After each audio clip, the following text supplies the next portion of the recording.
Top quality और consistent performance के लिए सिर्फ सिल्वर पंप नाम याद रखना। ಪ್ಲಾಸ್ಟಿಕ್ ಬಳಸಿ ಮಾಡುವಂತ ಇಡ್ಲಿ ಆಹಾರ ಪ್ರಿಯರ ಪಾಲಿಗೆ ಡೆಡ್ಲಿ ಆಗಿದೆ. ಕಬಾಬ್, ಗೋಬಿ, ಕಲ್ಲಂಗಡಿಯಲ್ಲಿನ ಕಲರ್ ಜೀವಕ್ಕೆ ಕುತ್ತು ತರುತ್ತದೆ.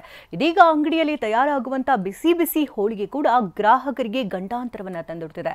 ಟಿವಿ9 ರಿಯಾಲಿಟಿ ಚೆಕ್ನಲ್ಲಿ ಅಸಲಿಯತ್ತು ಬಟಾ ಬಯಲಾಗಿದೆ.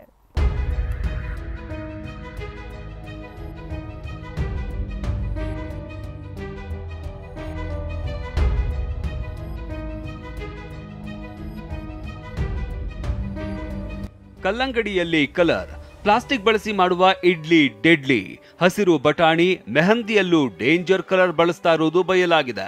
ಇದೀಗ ಪ್ಲಾಸ್ಟಿಕ್ ಬಳಸಿ ಮಾಡುವ ರೆಡಿಮೇಡ್ ಹೋಳಿಗೆಯೂ ಆರೋಗ್ಯಕ್ಕೆ ಮಾರಕ ಎನ್ನಲಾಗ್ತಾ ಇದೆ. ತುಪ್ಪ ಸವರಿಕೊಂಡು ಬಾಯಿ ಚಪ್ಪರಿಸುವ ಹೋಳಿಗೆ ಡೇಂಜರ್ ಅನ್ನೋದು ಜನರನ್ನ ಬೆಚ್ಚಿ ಬೀಳಿಸಿದೆ. ಯುಗಾದಿ ಹಬ್ಬಕ್ಕೆ ದಿನಗಣನೆ ಆರಂಭವಾಗಿದೆ. ಅದರ ಬೆನ್ನಲ್ಲೇ ಹೋಳಿಗೆಯನ್ನ ಮಾಡೋದಕ್ಕೆ ಯಾರಪ್ಪ ಮನೆಯಲ್ಲಿ ಹೋಳಿಗೆಯನ್ನ ಮಾಡೋದು, ಹೊರಗಡೆಯಿಂದ ತರಿಸಿದ್ರೆ ಆಯಿತು ಅನ್ನೋ ಜನರೇ ಹೆಚ್ಚು. ನೀವೀಗಾಗಲೇ ಗಮನಿಸ್ತಾ ಇದ್ದೀರಾ, ಹೋಳಿಗೆಯಲ್ಲೂ ಕೂಡ ಪ್ಲಾಸ್ಟಿಕ್ನ ವಿಷಕಾರಿ ಅಂಶ ಬೆರೀತಿದೆ ಅಂತ ಹೇಳಿ ಗಂಭೀರವಾಗಿ ಆರೋಪವನ್ನು ಮಾಡಲಾಗ್ತಿದೆ. ನೀವು ಈಗಾಗಲೇ ಟಿವಿ9 ದೃಶ್ಯಾವಳಿಯಲ್ಲಿ ಗಮನಿಸಬಹುದಾಗಿದ್ದು, ಹೋಳಿಗೆಯನ್ನು ಮಾಡಬೇಕಾದ್ರೆ ಒಮ್ಮೆ ಯೂಸ್ ಮಾಡಿ ಬಿಸಾಡುವಂಥ ಪ್ಲಾಸ್ಟಿಕ್ಕನ್ನು ಪದೇ ಪದೇ ಯೂಸ್ ಮಾಡಲಾಗ್ತಿದೆ. ಈ ಹಿನ್ನೆಲೆಯಲ್ಲಿ ಹೋಳಿಗೆಗೆ ಪ್ಲಾಸ್ಟಿಕ್ಕನ್ನು ಬೆರೆಸೋದ್ರಿಂದ ವಿಷಕಾರಿ ಅಂಶ, ಪ್ಲಾಸ್ಟಿಕ್ನಲ್ಲಿರ್ತಕ್ಕಂಥ ವಿಷಕಾರಿ ಅಂಶ ಹೋಳಿಗೆಯನ್ನು ಸೇರ್ತಿದೆ. ರೆಡಿಮೇಡ್ ಹೋಳಿಗೆ ತಯಾರಿಸುವಾಗ ಪ್ಲಾಸ್ಟಿಕ್ ಬಳಕೆ.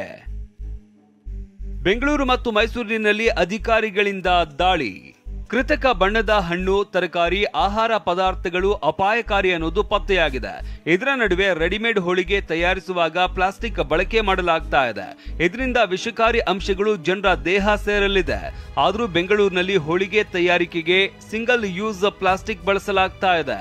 ಟಿವಿ9 ದೃಶ್ಯಾವಳಿಗಳು ಸ್ಪಷ್ಟವಾಗಿ ಗಮನಿಸಬಹುದಾಗಿದೆ. ಪ್ಲಾಸ್ಟಿಕ್ ಪೇಪರ್ನ ಮೂಲಕ ಬಟರ್ ಪೇಪರ್ ಮೇಲೆ ಹೋಳಿಗೆಯನ್ನು ಹಾಕಲಾಗಿರ್ತಕ್ಕಂಥದ್ದು. ತದನಂತರದಲ್ಲಿ ಮತ್ತೆ ಪದೇ ಪದೇ ಅದೇ ಪ್ಲಾಸ್ಟಿಕ್ಕನ್ನು ಬಳಕೆ ಮಾಡೋದ್ರಿಂದ ವಿಷಕಾರಿ ಅಂಶ ಹೋಳಿಗೆಯನ್ನು ಸೇರ್ತಿದೆ. ಈ ಒಂದು ರೀತಿಯ ಹೋಳಿಗೆಯನ್ನು ತಿನ್ನೋದ್ರಿಂದ ಪ್ಲಾಸ್ಟಿಕ್ನಲ್ಲಿರ್ತಕ್ಕಂಥ ವಿಷಕಾರಿ ಅಂಶಗಳು ದೇಹವನ್ನು ಸೇರುತ್ತೆ ಅಂತ ಹೇಳಿ ಗಂಭೀರ ಆರೋಪದ ಹಿನ್ನೆಲೆಯಲ್ಲಿ ಈಗಾಗಲೇ ಆಹಾರ ಇಲಾಖೆಯಿಂದ ರೆಡಿಮೇಡ್ ಹೋಳಿಗೆಯನ್ನು ತಯಾರು ಮಾಡುವಂಥ ಅಂಗಡಿಗಳ ಮೇಲೆ, ಹೋಟೆಲ್ಗಳ ಮೇಲೆ ದಾಳಿಯನ್ನು ಮುಂದುವರಿಸಿರ್ತಕ್ಕಂಥದ್ದು. ಪ್ಲಾಸ್ಟಿಕ್ ಬಳಸುತ್ತಿದ್ದ ಹೋಳಿಗೆ ಅಂಗಡಿಗಳಿಗೆ ನೋಟಿಸ್.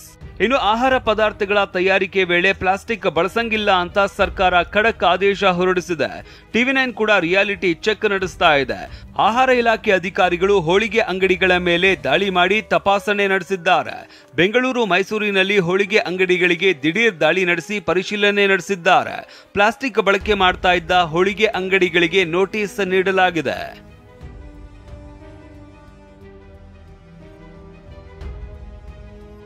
ಪ್ಲಾಸ್ಟಿಕ್ ಬಳಸಿ ಮಾಡುವ ಇಡ್ಲಿ ಡೆಡ್ಲಿ ಅನ್ನೋ ಸಂಗತಿ ಹೊರಬಿದ್ದಿದೆ. ಹಸಿರು ಬಟಾಣಿ, ಕಲ್ಲಂಗಡಿ ಅಷ್ಟೇ ಯಾಕೆ, ಟ್ಯಾಟೂ ಮತ್ತು ಕಾಸ್ಮೆಟಿಕ್ಸ್ ಸಹ ಡೇಂಜರ್ ಅನ್ನೋ ಶಾಕಿಂಗ್ ವಿಚಾರವನ್ನ ಆರೋಗ್ಯ ಸಚಿವರೇ ಬೆಚ್ಚಿಟ್ಟಿದ್ದಾರೆ. ಕೃತಕ ಕಲರ್ ಜನರನ್ನ ಸದ್ದೆ ಇಲ್ಲದಂತೆ ಕೊಲೆ ಮಾಡ್ತಾ ಇದೆ.